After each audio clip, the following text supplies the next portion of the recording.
नहीं, ऐसा है। फिर ऐसी बात क्यों? राकेश टिकैत जी ने कोई समर्थन नहीं किया, राकेश टिकैत जी ने ऐसी कोई बात नहीं की। ये हरियाणा प्रदेश की एक संस्कृति है, हमारे रीति रिवाज है, हमारे बुजुर्गों से चली आ रही एक प्रथा है। अगर मैं किसी के काम आऊंगा तो नेचुरल उसको दूसरे के काम आना चाहिए। हम विवाह शादी में अगर किसी के न्योता डाल के आते हैं तो वो भी उसका न्योता देने का प्रयास करता है। वो किसानों के ऊपर है कि वो क्या फैसला देते हैं। को आप इतने आसानी से मत लीजिए, इतना नेचुरल मत लीजिए इस बात को। विजेंद्र जी, इतना नेचुरल मत लीजिए इस बात को कि कोई आपके काम आ रहा है तो फिर वो आपके ही काम आएगा। मतलब आप मान रहे हैं ना कि प्रचार करने के लिए बुलाया आपने? ऐसा है। अगर it is totally natural Khurana ji, it is totally natural, there is nothing else. ये नेचुरल कैसा है? फिर अगर नाम लेना ही था तो नाम ले देते ना, बस इतना ही तो नाम लेना ही तो रह गया था ना। ठीक है विजेंद्र जी, मैं आपको यहां पर माफी के साथ रोकना चाहूंगा। हमारे साथ आपको बता दें कि जेजेपी के प्रदेश अध्यक्ष निशांत सिंह जुड़ गए हैं। निशांत सिंह जी, सबसे पहले आपका बहुत बहुत स्वागत है हरियाणा न्यूज पर। निशांत सिंह जी, आप हमारी आवाज सुन पा रहे हैं? हाँ, आगे बात बोलिए। निशांत सिंह जी, आपका सबसे पहले बहुत बहुत स्वागत है हरियाणा न्यूज पर। जी निशांत सिंह जी, वोटिंग परसेंटेज जिस तरह से चल रहा है, जो तमाम समीकरण है, तमाम परिस्थितियां हैं, कितना आश्वस्त हैं? देखिए, अभी तो मैंने नहीं देखा कि कितने परसेंट चल रहा है वोटिंग परसेंटेज जो है। ये तो देखो, जनता जनार्दन का काम है, वो वोट करेगी और 2 तारीख को सारी पोजीशन सामने आ जाएगी। लेकिन आपको लग रहा है कि जिस कैंडिडेट को आपने मैदान में उतारा है वो इस किले में सेंधमारी कर पाएंगे? जिस तरह से चुनावी प्रचार प्रसार रहा, तमाम नेता चुनावी रण में उतरे, प्रचार प्रसार किया, यहां तक कि डिप्टी सीएम भी उतरे। कैंडिडेट भी और कैंडिडेट को उतारने वाले राजनीतिक दल भी आश्वस्त होकर के ही कैंडिडेट को उतारते हैं मैदान में कि वो जीतेगा, और उसके प्रयास भी किए। और ये भी मान के चले कि आज की जनता बहुत समझदार है, वो ये समझते हैं इस बात को कि कहीं तो कुछ भी नहीं है, एक विधायक बन जाएगा तो वो कुछ फड़ी फोड़ नहीं पाएगा इलाहाबाद जी। और एक तरफ 3 वर्ष का इलाहाबाद का विकास सामने नजर आता है। तो इन सारी चीजों को देख करके ही वोट करेगा बंदा था। लेकिन आपको लग रहा है कि जिस तरीके से बीजेपी और जेजेपी ने इनेलो के खिलाफ ये जो प्रचार किया है और जिस तरीके का नैरेटिव बनाने की कोशिश की है और जोरों शोरों से विकास का मुद्दा यहां पर उठाया गया है, आपको लग रहा है कि ये इस तरह का नैरेटिव जनता के दिलो दिमाग में बस पाया है? कोई दो राय नहीं। मैं भी 15 दिन वहीं रह करके प्रचार करके आया हूं और दोनों दलों ने मिलकर के चुनाव लड़ा है, बहुत अच्छे तरीके से लड़ा है। और जबकि दूसरी तरफ से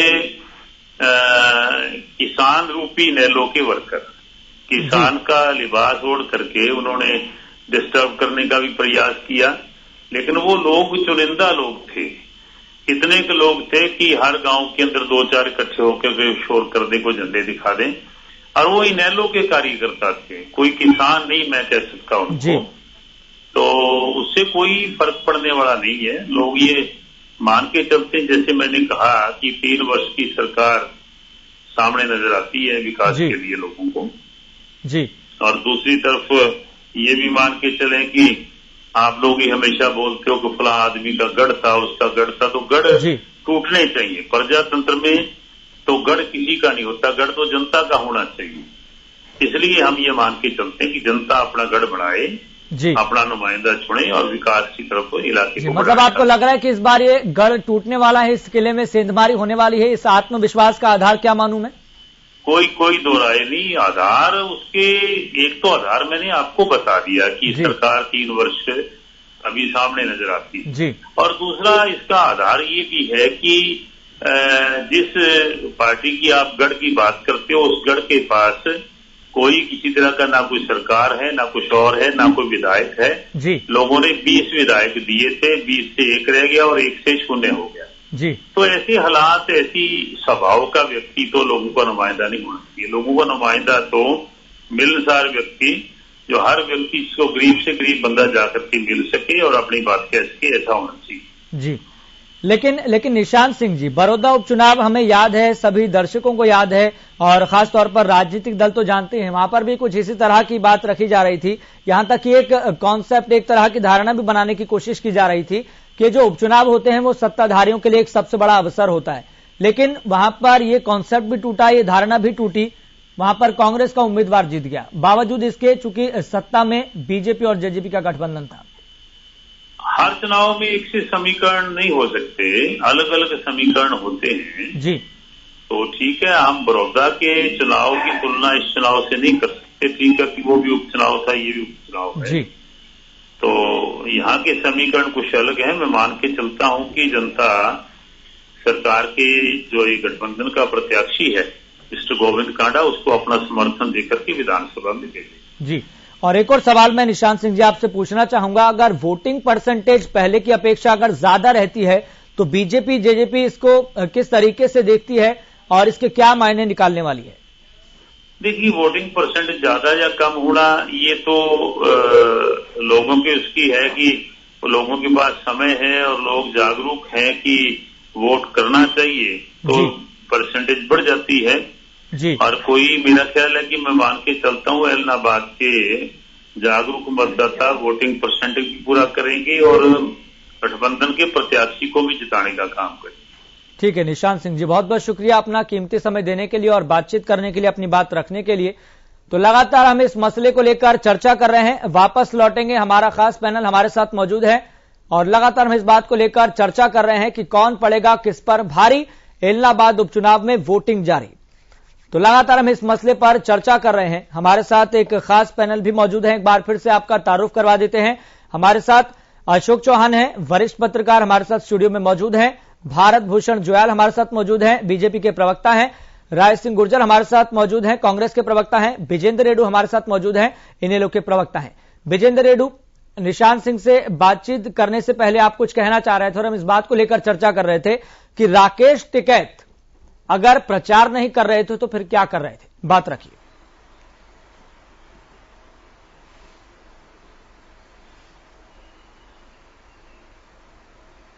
विजेंद्र जी, आप हमारी आवाज सुन पा रहे हैं?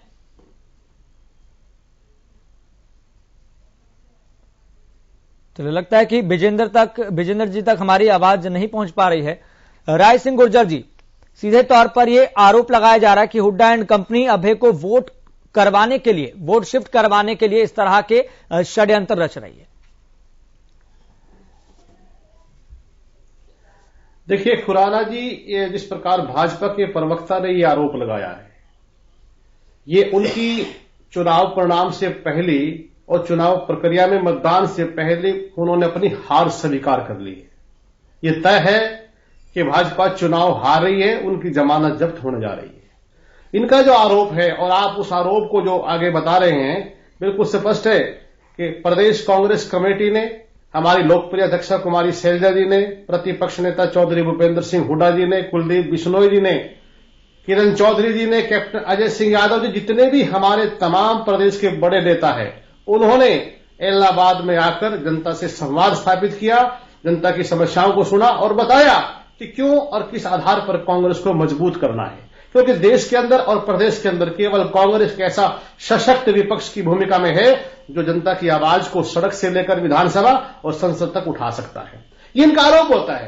रही बात इस प्रकार से कह रहे हैं, ये समझ लेते हैं कि भाई जब भाजपा हार रही है तो किस प्रकार से हमें पहले समीकरण तय करने हैं।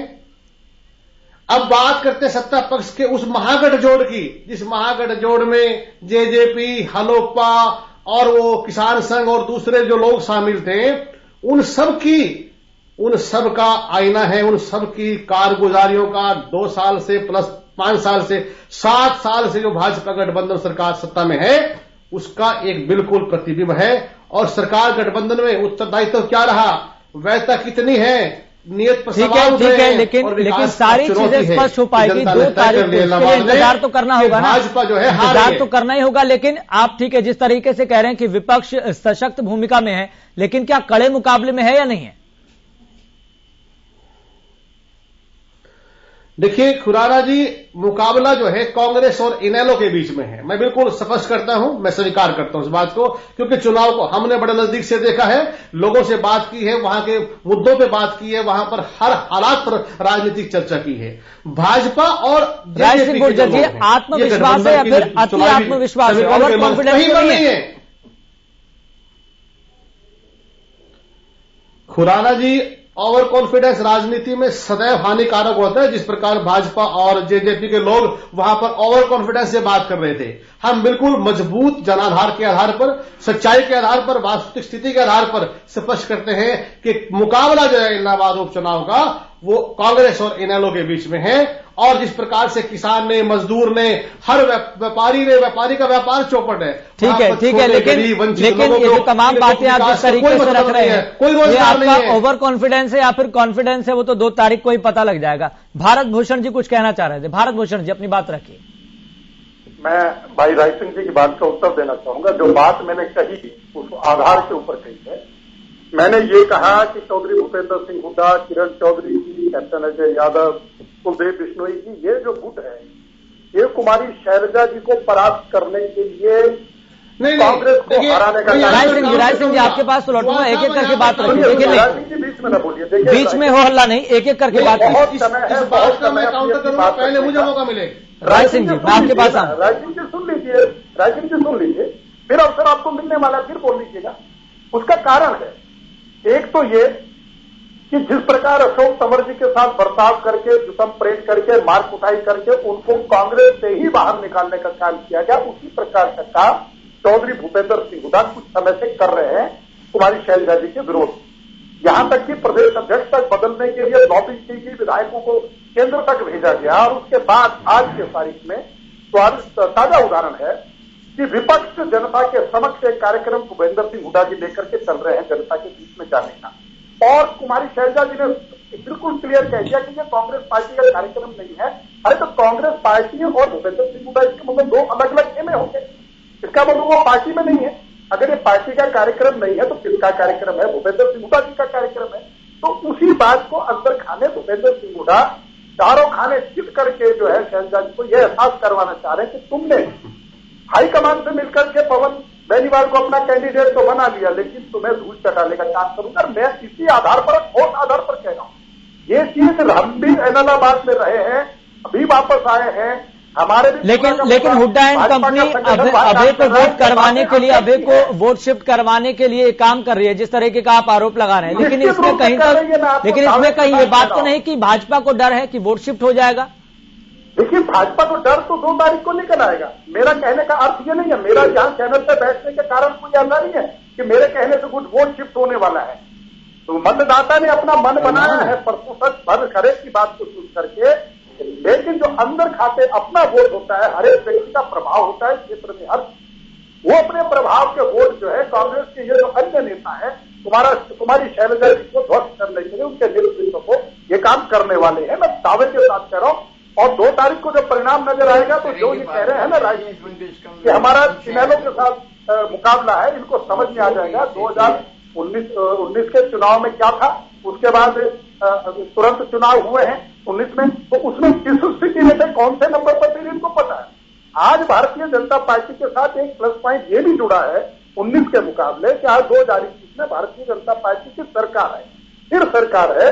और उस सरकार को अभी 3 साल और काम करना है। तो मतदाता के पास 2 पहलू हैं चुनाव में मतदान करने के लिए। एक तो अभय सिंह जी को दोबारा 19 के बाद, 19 में जो 14 के बाद अवसर दिया, उस अवसर को उन्होंने एक प्रकार से जनता के मैंडेट को, जनता ने जो उनको सम्मान दिया था उसको ठीक है। भारत भूषण जी, ये सवाल मैंने निशांत सिंह जी से भी पूछा था कि जिस तरीके से जो तमाम परिस्थितियां हैं जो इशारा कर रही है, चूंकि बड़ौदा उपचुनाव भी हुआ था और लगातार इस तरीके का भी नैरेटिव बनाने की कोशिश की गई थी कि सत्ता में बीजेपी और जेजेपी और कई साल अभी बाकी हैं काम करने के लिए, तो सत्ताधारियों के लिए उपचुनाव होगा, ये धारणा टूटी थी।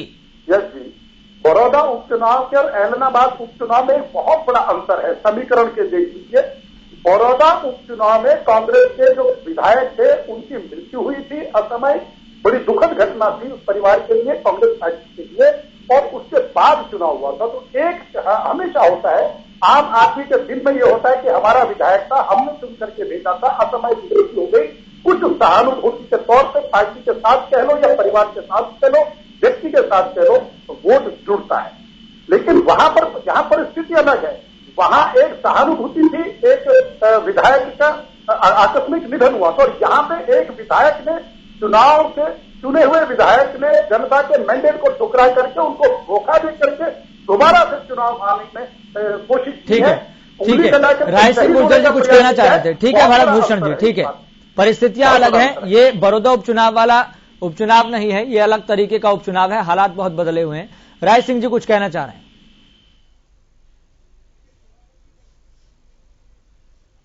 आज नहीं सुन पाया और ना ही मैं अपने मित्र जवाल साहब की आवाज सुन पाया, लास्ट में क्या था, लेकिन जहां तक मैं सुन पाया मैं इसका जवाब देना चाहता हूं। जी, इन्होंने कहा कि चौधरी भूपेंद्र सिंह हुड्डा जी के कार्यक्रम को आदरणीय हमारी लोकप्रिय अध्यक्षा कुमारी सैलजा ने इस प्रकार कहा। मैं बड़ा स्पष्ट करता हूं कांग्रेस के प्रवक्ता के रूप में, जिस समय चंडीगढ़ में समाचार पत्रों के हमारे वरिष्ठ संवाददाताओं ने बात रखी कि प्रतिपक्ष नेता चौधरी भूपेंद्र सिंह हुड्डा विपक्ष आपके द्वार कार्यक्रम करने जा रहे हैं, इस पर आपका क्या विचार है, कांग्रेस क्या कहती है? हमारे नेता ने कहा कि यह कार्यक्रम संगठन का ना होकर विधायकों का, उनके नेताओं का, प्रतिपक्ष नेता ने जो रखा है वो है। इसी प्रकार से जो भी पार्टी का कार्यक्रम होता है सभी नेता। ठीक है राय सिंह जी, आपके पास लौटेंगे। हमारे साथ अशोक चौहान जी मौजूद हैं, वरिष्ठ पत्रकार हैं। अशोक चौहान जी, तमाम वक्तव्यों को आपने एक बार फिर से सुना है, तमाम बातें अलग अलग तरीके की रखी गई हैं, आपका तुलनात्मक विश्लेषण। और इसके साथ साथ एक और मैं आपसे सवाल पूछना चाहूंगा, जिस तरह भारत भूषण जी ने इस बात का जिक्र किया कि बड़ौदा उपचुनाव अलग परिस्थितियों में लड़ा गया था और इसके साथ साथ कांग्रेस के जीतने का कारण कहीं ना कहीं एक सहानुभूति भी थी, लेकिन इस उपचुनाव में किस तरह के आप सेंटर फैक्टर देख रहे हैं? सेंटिमेंट्स का फैक्टर इसमें कितना काम करेगा?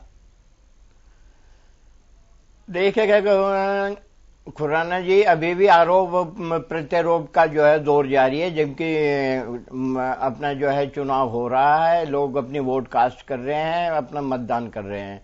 यही कि ये तो सब जो जितने भी अपना विपक्षी दल हैं या सत्तारूढ़ दल हैं, एक दूसरे पर आरोप प्रत्यारोप करेंगे। जी, इस सीट है, सीट एक है, कैंडिडेट 3 है, वैसे 19 हैं, कोई दिक्कत नहीं है।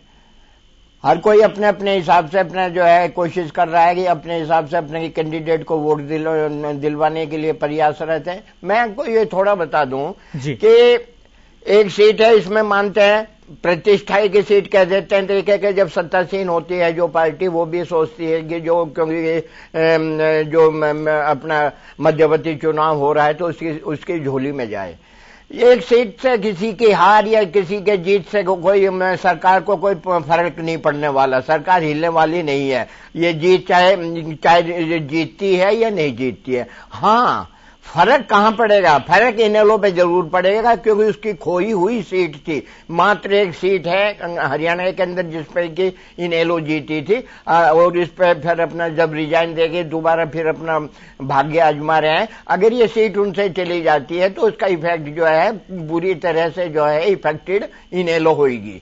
अपना जो है क्योंकि इससे कुछ नहीं फर्क पड़ता कि भाई ऐसा है कि सत्तासीन कोई सीट मिली नहीं मिली कैसा है। हाँ, थोड़ा फर्क ये हो जाता है कि भाई शायद जैसा लोगों सिंह जी मैं आपके पास आता हूँ, विपक्षी दलों को कहने का मौका मिल जाता है कि सरकार को नकार दिया, कोई बात नहीं। अब रहा यह कि सरकार को कितना नकार रहे हैं, कैसे है, वो तो मतदाता जो है अपना अब बता देगा। रही से ही कमी जो है अपना उसमें पूरी हो जाएगी। अपना 2 तारीख के जो अपना रिजल्ट आउट होगा है उसमें आ जाएगा। अब रहा इसका कि जो बड़ौदा सीट थी, बड़ौदा सीट की जो है अपना जैसे ही कि अभी भारत भूषण जी ने बोला कि जो सांत्वना की लहर थी, ये था वो था, इतना बड़ा नहीं था मामला। इतना तो ऐसा है कि अब हम कह जरूर रहे हैं तो वो भी जो है देखो मन समझाने के लिए तो कुछ ना कुछ तो कहना ही पड़ेगा ना।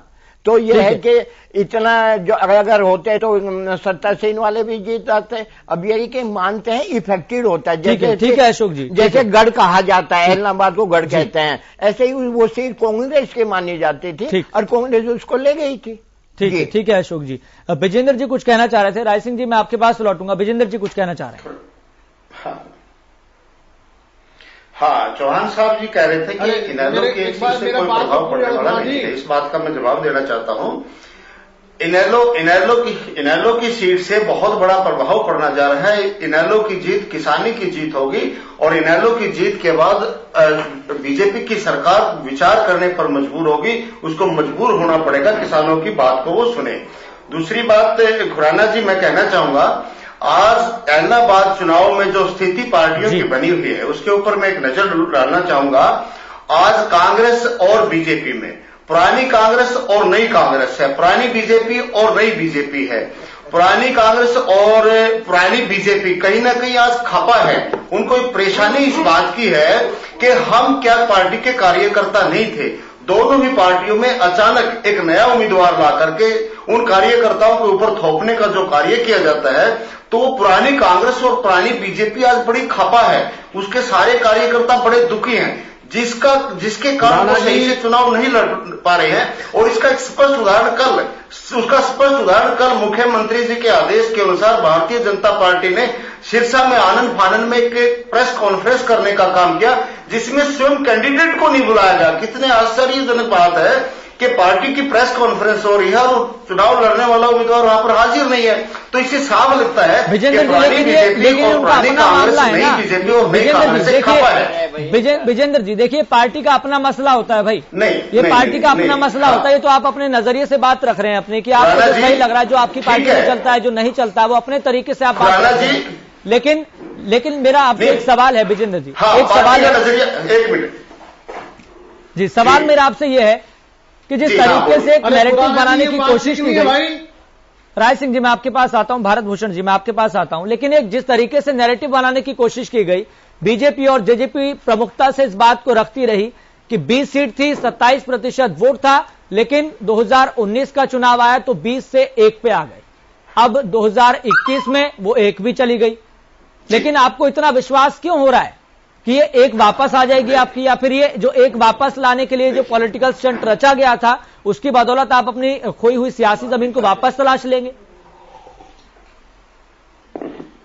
हाँ खुराना जी, पहले तो मैं ये कहूंगा ये पॉलिटिकल स्टंट नहीं था, बल्कि एक राजनीतिक त्याग था जो समाज हित के लिए, किसानों के फायदे के लिए भाई अभय सिंह चौटाला ने त्याग किया है।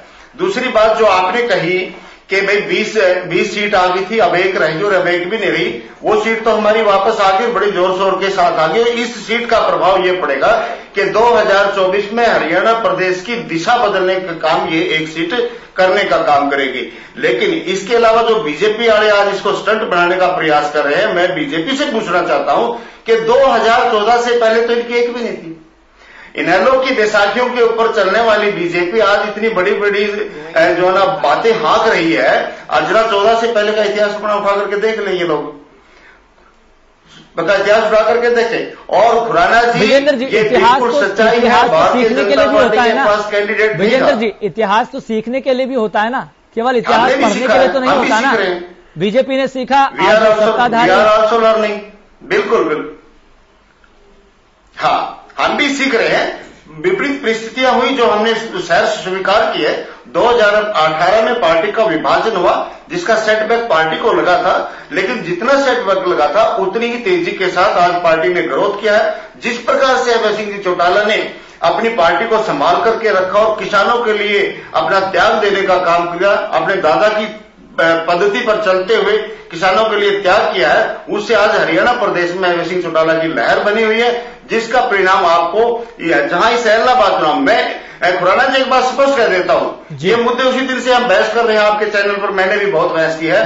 ये चुनाव जो है कांग्रेस पार्टी की जहां जमानत जब्त होने जा रही है और वहीं पर बीजेपी की भी जमानत होगी और अभय सिंह जी चौटाला ऐलनाबाद को कम से कम 40 से 45 हजार के मार्जिन से जीतने जा रहे हैं। ये सच्चाई है। ठीक है, बखड़ा रहे हैं, बखड़ा के नए नए मुद्दे ले आते हैं। अब हम तो नहीं बखड़ाएंगे। विजेंद्र जी, तमाम प्रवक्ता तो अपनी जीत का दावा कर रहे हैं और अपने बड़े मार्जिन की जीत का दावा कर रहे हैं, लेकिन ये सारा आत्मविश्वास या फिर इसको कहें कि ओवर कॉन्फिडेंस कितना है, कॉन्फिडेंस कितना है, इसको जनता जरूर बताएगी। राय सिंह जी कुछ कहना चाह रहे थे, लेकिन राय सिंह जी और भारत भूषण जी आपके पास लौटूंगा, हमें यहां पर एक छोटे से ब्रेक के लिए रुकना होगा।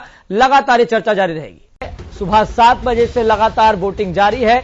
और हरियाणा न्यूज की भी महाग कवरेज लगातार जारी है। पल पल की जानकारियों से हम आपको अपडेट कर रहे हैं। और इसी बीच बड़ी जानकारी आपकी टीवी स्क्रीन पर, एलनाबाद उपचुनाव में मतदान लगातार जारी है। सुबह 7 बजे से वोटिंग हो रही है। इसी बीच 11 बजे तक का भी एक डेटा सामने आ गया है। सुबह 11 बजे 28% मतदान हो चुका है। करीब 52,000 लोगों ने मतदान किया है। तो बड़ी जानकारी आपकी टीवी स्क्रीन पर, एलनाबाद में 1,86,000 से ज्यादा मतदाता हैं जो अपने मताधिकार का इस्तेमाल कर रहे हैं। इसी बीच एक बड़ी जानकारी, एक बड़ा अपडेट यहां पर यह है, एक डेटा सामने आया है जो कहीं ना कहीं उम्मीदवारों को, सियासतदानों को, राजनीतिक दलों को कहीं ना कहीं थोड़ा उत्साह से भर रहा है। तो करीब 52,000 लोगों ने मतदान किया है और 28% तक अब तक मतदान हो चुका है। इसको लेकर लगातार हम आपको जानकारियों से अपडेट कर रहे हैं और 9 बजे तक का भी डेटा हमने आपको बताया था किस तरीके से और किस तेजी के साथ यह मतदान हो रहा है। और इसी विषय को लेकर, तमाम परिस्थितियों को लेकर हम चर्चा भी कर रहे हैं। हमारे साथ खास पैनल मौजूद है। एक बार फिर से आपका तारुफ करवा देते हैं कि हमारे साथ कौन कौन मौजूद है। तो अशोक चौहान वरिष्ठ पत्रकार है, हमारे साथ स्टूडियो में मौजूद हैं। भारत भूषण जी हमारे साथ मौजूद हैं, बीजेपी के प्रवक्ता हैं। राय सिंह गुर्जर कांग्रेस प्रवक्ता, इनेलो से प्रवक्ता विजेंद्र रेड्डी जी। राय सिंह जी कुछ कहना चाह रहे हैं?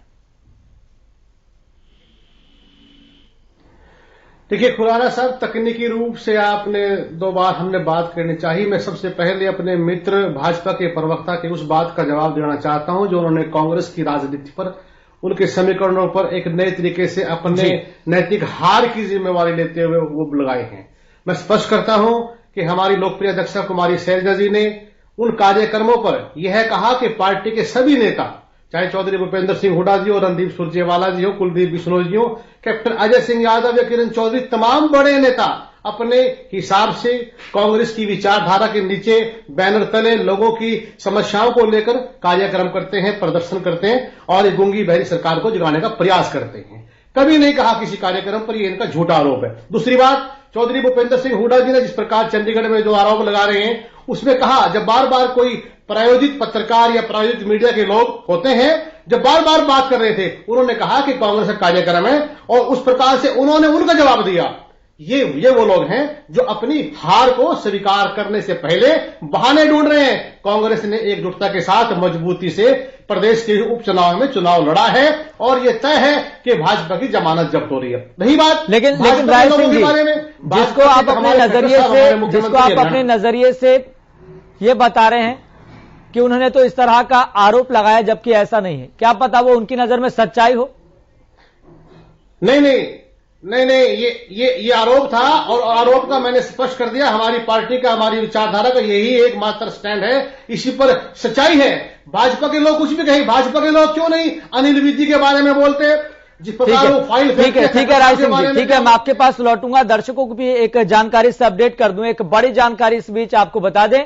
एक डेटा सामने आया है और डेटा 11 बजे तक का है कि कितने प्रतिशत तक मतदान हुआ है और कितने लोग अब तक मताधिकार का इस्तेमाल कर चुके हैं। तो डेटा आपको बता दें, 28% तक मतदान हो चुका है और 52,000 से ज्यादा लोग अपने मताधिकार का इस्तेमाल कर चुके हैं। इसी खबर पर ज्यादा जानकारी के साथ मेरे सहयोगी अमित जुड़ गए हैं ग्राउंड जीरो से। अमित, 9 बजे तक का डेटा भी हमने दर्शकों तक पहुंचाया और 11 बजे तक का जो डेटा सामने आया वो भी हम आपको बता रहे हैं। आपके पास अपडेट क्या है फिलहाल? जी बिल्कुल, अगर अगर बात करें तो मतदान का प्रतिशत जो उत्साहजनक रहा, शुरू से ही जो है रुझान अच्छे थे, मतदाताओं की भीड़ जुट रही थी। अब जो 11 बजे तक की जो रिपोर्ट है वो उसमें 28% मतदान जो है वो दर्ज किया गया है एलनाबाद क्षेत्र में।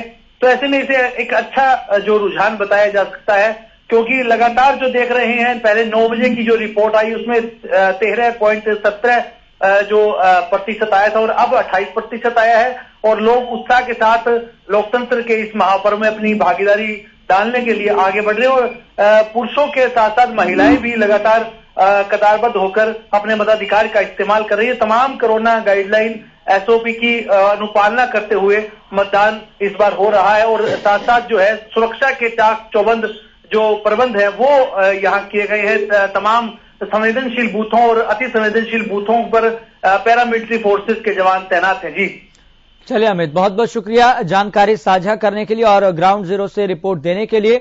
तो 9 बजे तक का डाटा था, 13% तक मतदान हुआ था। अब 11 बजे तक का भी डाटा सामने आया है जिसमें 28% तक मतदान हो चुका है, यानी करीब 52,000 से ज्यादा मतदाता अपने मताधिकार का इस्तेमाल कर चुके हैं। एक बार फिर वापस लौटे हैं। खास पैनल हमारे साथ मौजूद है। भारत भूषण जी कुछ कहना चाह रहे थे। भारत भूषण जी अपनी बात रखिए। मैं यश जी सिंह जी की बात का उत्तर देना चाहूंगा। मैंने जो कुछ भी पहले कहा, जो कुछ अब कह रहा हूं, राय सिंह जी आपके पास लौटता हूं मैं एक एक करके। भारत भूषण मेरे पास आधार है इस बात का। देखो, उदाहरण है जींद का उपचुनाव। जींद के उपचुनाव में केंद्रीय नेतृत्व ने, कांग्रेस ने सुरजेवाला जी को चुनाव में उतारा। सुरजेवाला जी उस समय भूपेंद्र सिंह हुड्डा जी के लिए आज भी है, पहले भी तो एक बहुत बड़ा कांटा था। उस कांटे को उन्होंने सुरजेवाला जी को हरवा करके निकाल दिया। उसके बाद उपचुनाव आया बड़ौदा का। बड़ौदा में हुड्डा साहब की पसंद का, जो जिनको भालू कहते हैं, उनका पसंदीदा कैंडिडेट था, तो सभी ने मिलकर, कैप्टन ने मिलकर के, किरण चौधरी ने मिलकर के, हुड्डा साहब ने मिलकर उनको जितवाया। पारंपरिक सीट भी थी, विधायक का निधन भी हुआ था और इन्होंने मिलजुल करके मेहनत की और उसको जिताया। और आज जो है दोबारा से उसी प्रकार के समीकरण बन गए हैं जैसे जींद के उपचुनाव में थे, जैसे अशोक तंवर जी के समय पर नेतृत्व का आपस में टकराव था। कुमारी शैलजा क्योंकि दलित क्षेत्र से आती हैं, दलित समुदाय से आती हैं, इसलिए अपना प्रभुत्व बनाए रखने के लिए मैं निश्चित दावे से कह रहा हूं। और इस प्रकार के देखो बातों के सबूत नहीं होते, लेकिन मैं अंदरूनी बात तो कर रहा हूं। हमारे लोग भी, हम लोग भी एलनाबाद के चुनाव में रहे हैं, बड़ी सतर्कता से रहे हैं, हर तरफ नजर रही है। ये होने वाला है 2 तारीख को जो चुनाव परिणाम निकलेगा, जब बिल्कुल ये सारी चीजें स्पष्ट हो जाएंगी, सारी चीजें स्पष्ट हो जाएंगी, किसका विश्वास है, किसका अविश्वास है, या फिर किसका अति आत्मविश्वास है।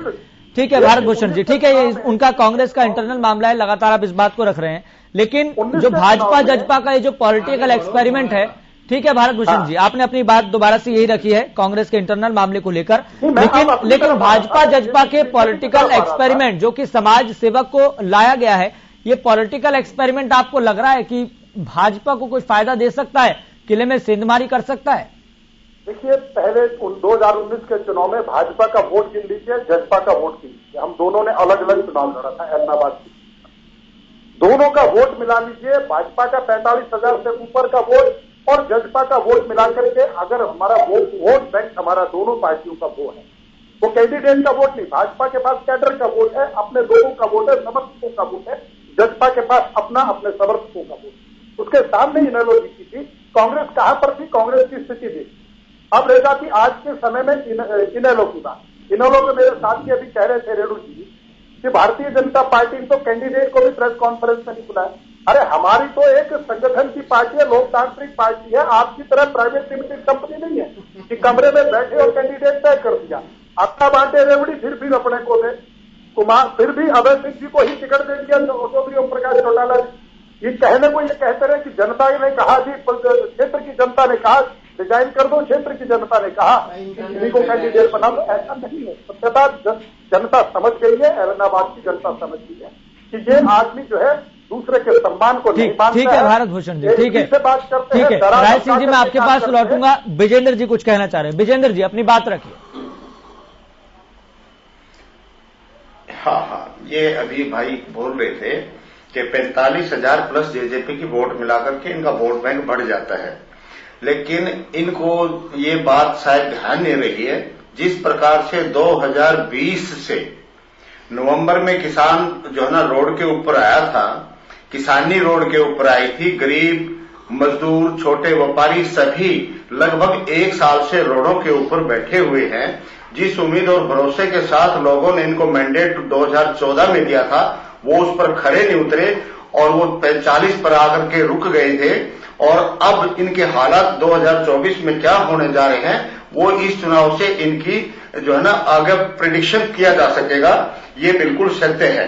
दूसरी बात ये कह रहे हैं कि अभय सिंह को ही चुनाव क्यों लड़वाया, किसी और को भी लड़वा सकते थे।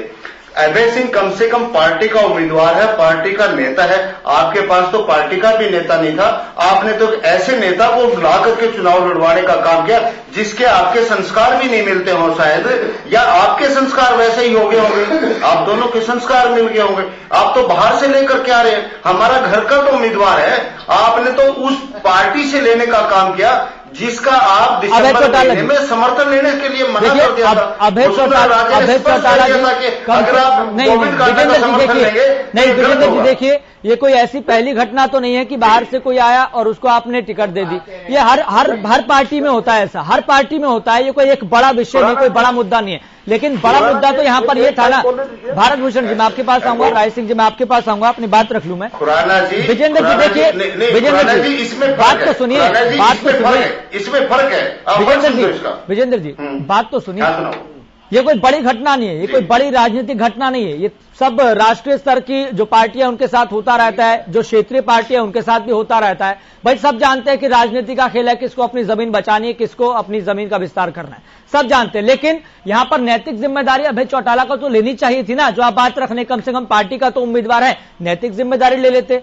जिस बात को कहकर इस्तीफा दिया था उस बात पर कम से कम अपनी बात पर अमल कर लेते। और यहां तक कि एक वीडियो का भी मैं जिक्र करना चाहूंगा। अभय चौटाला की एक वीडियो वायरल हुई थी जिसमें वो साफ तौर पर ये कहते हुए नजर आ रहे थे कि कब्जा धब्जा करके साथ ये पैसा कमाया हुआ है। आपको भी पता होगा इस वीडियो के बारे में, कब्जा धब्जा करके ये पैसा कमाया हुआ है। हाँ बिल्कुल, पता नहीं।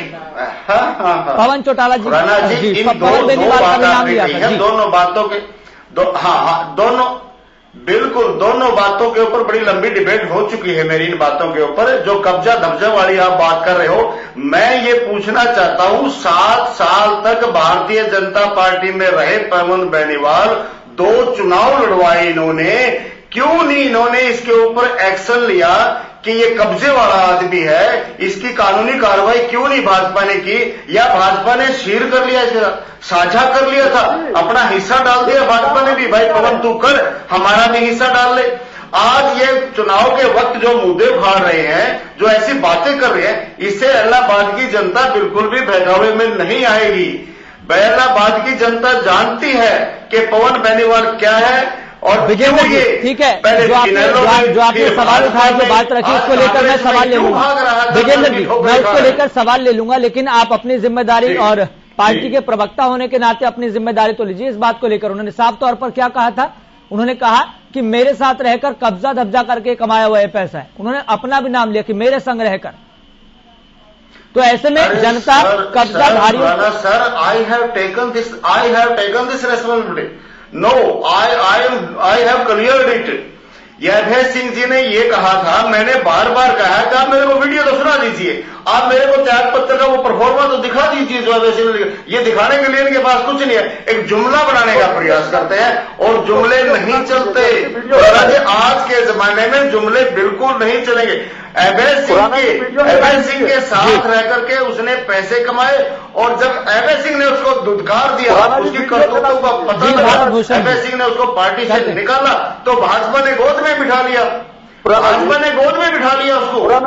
ये कितनी बड़ी की बात है। ठीक है विजेंद्र जी, ठीक है। भारत भूषण जी कुछ कहना चाह रहे हैं। भारत भूषण जी अपनी बात रखिए। राय सिंह जी मैं आपके पास आ रहा हूँ। भारत भूषण जी के बाद आपके पास आ रहा हूँ मैं। पवन बेनीवाल जी पे कब्जे धब्जे का आरोप भारतीय जनता पार्टी नहीं लगा रही है। हमें नहीं पता था, हमें नहीं पता है कितनी सत्यता है, लेकिन इल्जाम जो लगा रहे हैं स्वयं अभय सिंह चौटाला लगा रहे हैं। वीडियो चला करके देख लीजिए कि मेरे साथ पवन बेनीवाल देखिए एक एक करके नहीं एक एक करके जो काम करना है एक एक करके रखिए, एक एक करके। हमने इल्जाम नहीं लगाया, आप मेरी बात सुनिए, मैं आपकी बात का जवाब दे रहा हूँ।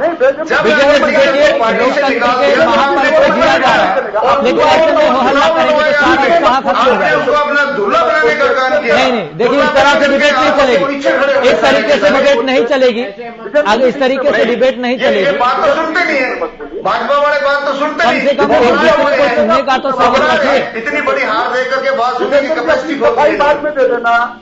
विजेंद्र जी अपनी सफाई बाद में दे देना। विजेंद्र जी बात सुन लीजिए, फिर अपनी बात रखिएगा, काउंटर करने का मौका दें। मैं आपको पूछ रहा हूँ, कह रहा था भूषण जी आपसे मैं एक डायरेक्ट सवाल दे रहा हूँ। I have one question directly to you. मेरे आपके क्वेश्चन का जवाब दे दीजिए। बाद में देते रहिएगा। देखिए आपको बौखला गए, देखिए आप बौखला गए। चलो आप बोल लो भाई, बात रखने अपना बात जी एक एक करके बात और खास करके मैं भारतीय जनता पार्टी ने आप पर इल्जाम नहीं लगाया। भारतीय जनता पार्टी ने अभय सिंह जी पर या पवन बेनीवाल जी पर इल्जाम नहीं लगाया कि कब्जे करके पैसा कमाते थे, खुद अभय सिंह जी ने स्वीकारा है। दूसरी बात आप बात करते हैं, राकेश टिकैत जी का, गुरनाम चढ़ूड़ी जी का, उन्हीं के सहयोगियों के द्वारा बड़ी वीडियो वायरल हुई है कि गुरनाम चढ़ूड़ी जी ने नारायणगढ़ शुगर मिल में मालिकों से मिलकर के पैसा ऐंठ लिया और किसान आंदोलन को पेश किया। राकेश टिकैत के बारे में भी यही है कि उत्तर प्रदेश में जब भी आंदोलन पर बैठे सरकार से या व्यापारियों से फैक्ट्री मालिकों से पैसे लिए और हट गए। आज वो आपका चुनाव इस पर इल्जाम लग रहा है, आप ही के किसान नेता लगा रहे कि 7 लाख रुपए लेकर के इंडियन नेशनल लोकदल ने उनको प्रचार में बुलाया। रह गई किसान आंदोलन में जुड़ करके चुनाव को देखने की बात, तो अभी थोड़े दिन पहले किसान आंदोलन के चलते उत्तर प्रदेश में पंचायती राज के चुनाव हुए हैं। 90% सीटें भारतीय जनता पार्टी जीत करके आई है। उसी राकेश टिकैत के गढ़ में से, उसी राकेश टिकैत के गृह राज्य में चुनाव हुए थे। बताइए कहां आंदोलन का असर रहा? इस प्रकार से उत्तर प्रदेश की जनता भ्रमित नहीं थी, हरियाणा के प्रदेश की जनता भ्रमित नहीं है। कांग्रेस पार्टी के द्वारा पंजाब से भेजे गए बैड एलिमेंट, गुंडा एलिमेंट के द्वारा ठीक है भारत भूषण जी, ठीक है राय सिंह जी कुछ कहना चाह रहे हैं बहुत देर से। राय सिंह जी अपनी बात रखिए। ठीक है भारत भूषण जी, ठीक है विजेंद्र जी मैं आपके पास लौटूंगा, काउंटर जरूर कीजिएगा, लेकिन राय सिंह जी कुछ कहना चाह रहे हैं। बहस का विषय नहीं होता, इनको रोकिए आप। राय सिंह जी अपनी बात रखिए, बहुत देर से कुछ कहना चाह रहे थे। मेरे मित्र खुराना जी, जिस प्रकार भाजपा के प्रवक्ता नौशिक्षापन से बात कर रहे हैं, पहले कहो ध्यान से सुनिए। पवन बेनीवाल जी के बारे में अभय सिंह चौटाला जी ने विधानसभा में कहा था, आरोप लगाया था। उस समय भाजपा के सभी नेताओं ने, मंत्रियों ने, मुख्यमंत्री ने कहा कि पवन बेनीवाल जी सभ्य व्यक्ति हैं, बड़े व्यक्ति हैं, सहनशील व्यक्ति हैं और बड़े ईमानदार व्यक्ति हैं। सदन में इस बात की बात रखी गई थी। इन्हें ज्ञान नहीं है, भाजपा के प्रवक्ताओं को जो लिख के दिया जाता है बोलते पता नहीं होता। आज पवन बेनीवाल आरोप लगा रहे हैं। दूसरी बात, लेकिन जब बात सामने आई तो बात उठेगी ना, लेकिन जब बात सामने आई तो बात उठेगी, उठेगी ना। लेकिन उस उठने वाली बात की सच्चाई को पता होना चाहिए कि किस प्रकार भाजपा के लोगों ने सदन में, विधानसभा में पवन बेनीवाल जी का समर्थन किया था। आज किस आधार पर आरोप लगा रहे हैं? और रही बात जो भाजपा के लोगों की बात है, भाजपा के लोग अगर निकल पहनकर नागपुर की परिक्रमा करते हैं तो भाजपा ही है। बाकी चाहे इंद्रजीत जी हो, वीरेंद्र सिंह जी हो, वो भी लोग हैं, ये भाजपा के लोग नहीं मानते। भारत भूषण जी देखिए सुनने का भी। और रही बात उत्तर प्रदेश के चुनाव की, उत्तर प्रदेश के चुनाव की जो बात कर रहे हैं, वहां पर 3600 सदस्य बनाए गए, लगभग 4000 लोग सदस्य बने और भाजपा को केवल 600 लोगों ने चुना, 600 लोगों को। और बाद में सरकारी षड्यंत्र से, धन बल से, ताकत से वहां पर आप चुनाव जीतते हैं। आपको पता है आपकी हालत क्या है। आप बड़ौदा में हारे, नगर निगम के चुनाव में हारे। ठीक है राय सिंह जी, उत्तर प्रदेश की बात नहीं, ये बात इलाहाबाद उपचुनाव को लेकर यहाँ पर ठीक है खराब है। अरे कांडा ठीक है राय सिंह जी, ठीक है। देखिए व्यक्तिगत टिप्पणियां नहीं चलेंगी, सीधी सी बात आप अपने दिलो दिमाग में डाल लीजिए। व्यक्तिगत टिप्पणियां नहीं चलेंगी। जब कोई बात निकलकर सामने आई है, जब वीडियो वायरल हुआ है, जब उन्होंने सीधे तौर पर ये बात रखी है, तो इस बात में कोई दोहराए थोड़े ना है। ये तो खुद अभय चौटाला बात रख रहे थे, बीजेपी थोड़ा कह रही है ये बात। लेकिन आज क्यों, क्यों सत्ता पक्ष ने जब सदन में कहा था, जब विधानसभा में आरोप लगाए थे, तब ये क्यों थे समर्थन में, क्यों? ठीक है राय सिंह जी। विजेंद्र जी कुछ कहना चाह रहे हैं, फिर उसके बाद अशोक चौहान जी भी हमारे साथ मौजूद हैं, एक तुलनात्मक विश्लेषण को लेकर भी बातचीत करेंगे। विजेंद्र जी अपनी बात रखें जल्दी से। हाँ खुराना जी, मैं आपसे निवेदन करना चाहता हूं, हमारे राय सिंह जी ने बात उठाई कि जब अभय सिंह जी चौटाला ने विधानसभा में खड़ा होकर के ये बात कह दी कि पवन बेनीवाल के ऊपर ये इल्जाम है, ये इन बातों का दोषी है, और शुरू में उठा दी, उस टाइम भारतीय जनता पार्टी इसका फेवर करती है, इसको बचाने का काम करती है, और आज ये इसके ऊपर इल्जाम लगाती है जब वो इनको छोड़ करके चला गया। तो इससे भारतीय जनता पार्टी का चरित्र बिल्कुल स्पष्ट हो जाता है कि ये दो मुही पार्टी है, इनका है तो अच्छा है, इनसे चला गया तो वो बुरा है। दूसरी बात इन्होंने कहा कि गुंडे भेज दिए गए, गुंडे। मैं तो कहता हूं भारतीय जनता पार्टी स्वयं एक गुंडा पार्टी है। जब ये कहती है कि किसानों के सिर फोड़ दो, लेकिन जब मुख्यमंत्री कहता है कि 500 आदमियों का इस्तेमाल देखिए तो आपने जिस तरीके से बात रखी, मैं आपको एक चीज याद दिलाता हूं, हरियाणा न्यूज ने भी इसको कवर किया था। रणधीर जोधका जो कि पूर्व हल्का प्रधान थे, वो लगातार कृष्ण बेदी के वहां पर प्रचार प्रसार करने के लिए जब पहुंचे थे तो विरोध मुर्दाबाद के नारे लगा रहे थे। वो कौन थे? पूर्व हल्का प्रधान इनेलो रणधीर जोधका, तो यहाँ पर जब ये बातें रखी जा रही थी कि विरोध कौन कर रहा था, तो विरोध तो इनेलो कर रही थी और एक नैरेटिव बना रहे थे। मेरी बात आप पूरी नहीं सुनते हो। आप मेरी बात पूरी सुनो। रणधीर जोधका जी को पार्टी ने निष्कासित किया हुआ है, निष्कासित किया। रणधीर जोधका को पार्टी से निष्कासित है, वो पार्टी ने धक्के मार कर उसको बाहर निकाला था। पार्टी से उसका कोई लेना देना नहीं है, पार्टी के किसी पद पर नहीं है। वो एक किसान है, अगर है पार्टी का वर्कर भी है तो भी वो पहले किसान है। वो एक किसान के रूप में उसने उसका विरोध किया और वो उसका हक बनता है विरोध करने का। ठीक है, मतलब हर कोई पल्ला झाड़ लेता जब बात सामने आती है, वो यूं कहते हैं कि हमारा इससे कोई लेना देना नहीं है। ठीक है, हमारे साथ अशोक चौहान, ठीक है विजेंद्र जी, हमारे साथ अशोक चौहान जी भी मौजूद हैं। एक छोटा सा कमेंट ले लेते हैं, छोटा सा कमेंट अशोक चौहान जी, तमाम परिस्थितियों को देखते हुए और वक्तव्यों को सुनते हुए छोटा सा कमेंट। देखिए कि परिस्थितियां सामने है और वक्तव्य भी सामने है। हर कोई आरोप प्रत्यारोप के ही उसमें लगा हुआ है। अरे आरोप प्रत्यारोप लगाओ, अच्छे लगाओ और अपने जो है सहनशील वाले लगाओ, इस तरह से अच्छे नहीं होते। बात जो है एलनाबाद की हो रही है, यूपी और पंजाब मत लाइएगा। अपना जो है मतदाता मतदान कर रहा है, कोशिश यही कीजिएगा कि मतदान शांतिपूर्ण हो और मतदाता जो भी हो सकते हैं अपना मतदान कर सके।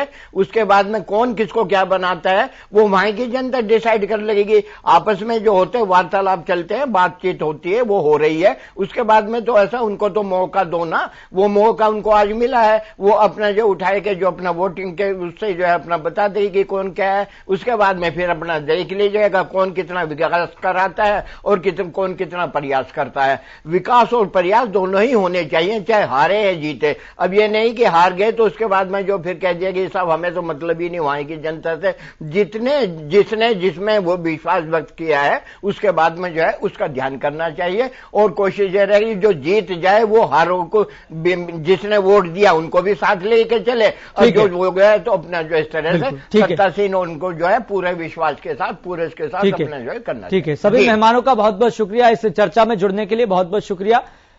तो ऐसे में यहां पर आज बात इस मुहाने पर आकर खड़ी हो गई है कि लगातार वोटिंग प्रक्रिया जारी है और वोटिंग अपने आप में बहुत तेजी से चल रही है। 11 बजे तक का डाटा है जिसके अनुसार आपको बता दें कि 28% तक मतदान हो चुका है, यानी करीब 52,000 से ज्यादा मतदाता अपने मताधिकार का इस्तेमाल कर चुके हैं। लेकिन इतना जरूर आप अपने दिलो दिमाग में रखिए, जहन में रखिए कि कोई भी आए, कोई भी उम्मीदवार बने, लेकिन विकास होना चाहिए और जनता का उद्धार होना चाहिए, जनता की उन्नति होनी चाहिए, क्योंकि ये लोकतंत्र है और लोकतंत्र के इस त्योहार में लगातार वोटिंग जारी है। सभी के भीतर एक अलग तरह का उत्साह देखने को मिल रहा है। लगातार ये महा कवरेज जारी रहेगी। देखते रहिए हरियाणा।